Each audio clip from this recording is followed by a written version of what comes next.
پاکستانی تاریخ کے اوراق میں کئی ایسے واقعات ہیں جو اپنے دور میں بہت مشہور ہوئے، لیکن گزرتے وقت نے ایسے کئی واقعات کو دھندلا دیا ہے۔ ایسا ہی ایک واقعہ بشیر ساربان کا بھی ہے، جو 60 سال پہلے امریکی نائب صدر لنڈن بی جانسن کے امریکہ میں مہمان بنے۔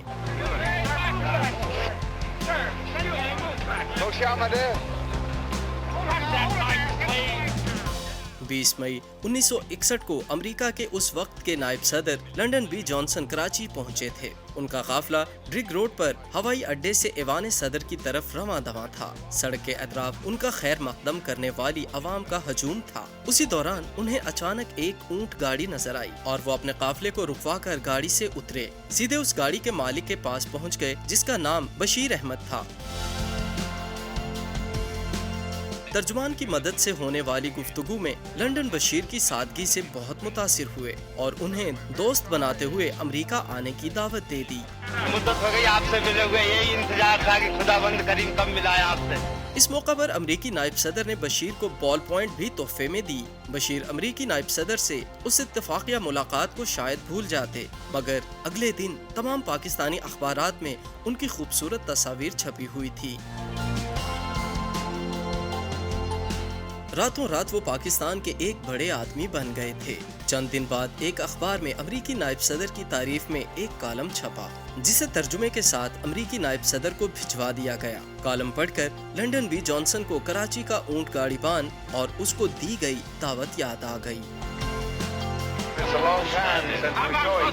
جس پر لنڈن بی جانسن نے فوری طور پر بشیر احمد کو سرکاری طور پر امریکہ آنے کی دعوت بھجوا دی، جس کے بعد اخباری نمائندوں اور امریکی سفارت خانے کے افراد نے لانڈھی میں بشیر کی بوسیدہ جھونپڑی پر یلغار کر دی۔ بشیر اس بات سے پریشان تھے کہ اگر وہ امریکہ چلے گئے تو ان کے بچے کیا کھائیں گے، جس پر امریکی سفارت خانے نے ان کی غیر موجودگی میں گھر کے اخراجات کے لیے جیب خرچ مقرر کر دیا۔ 14 اکتوبر 1961 کو بشیر احمد امریکہ کے سفر پر روانہ ہو گئے۔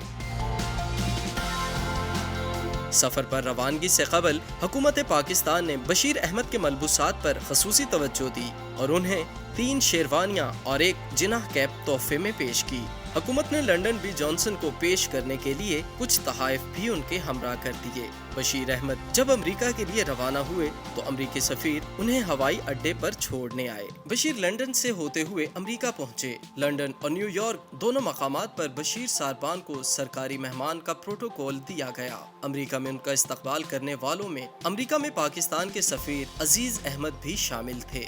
بشیر احمد کو نیو یارک میں والڈ روف اسٹوریا ہوٹل میں ٹھہرایا گیا اور انہیں اقوام متحدہ کے صدر دفاتر اور امپائر اسٹیٹ بلڈنگ کی سیر کروائی گئی۔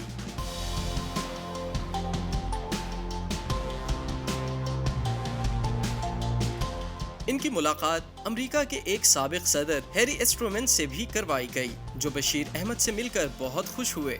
امریکی ذرائع ابلاغ کو جب بشیر ساربان کی امریکہ آمد کی خبر ملی تھی تو وہ اسے ایک دلچسپ واقعہ سمجھتے تھے اور انہوں نے بشیر کی بھرپور کوریج کی۔ اپنے دورے کے دوران بشیر ساربان نے اپنی ذہانت سے بھرپور باتوں سے امریکی ذرائع ابلاغ کو بڑا متاثر کیا۔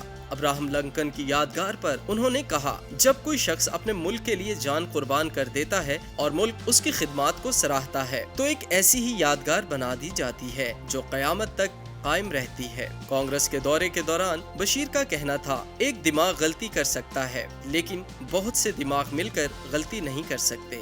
بشیر احمد کو امریکہ کے مختلف اداروں نے بہت سے تحفے تحائف دیے۔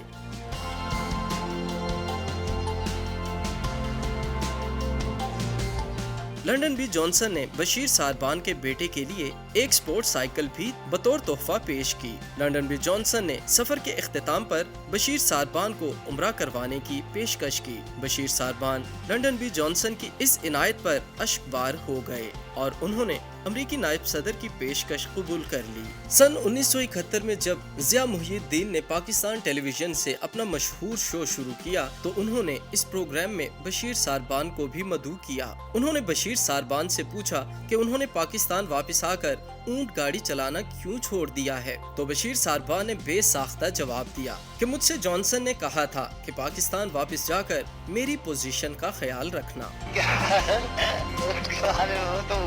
کیا نام اس کا رکھا جائے گا؟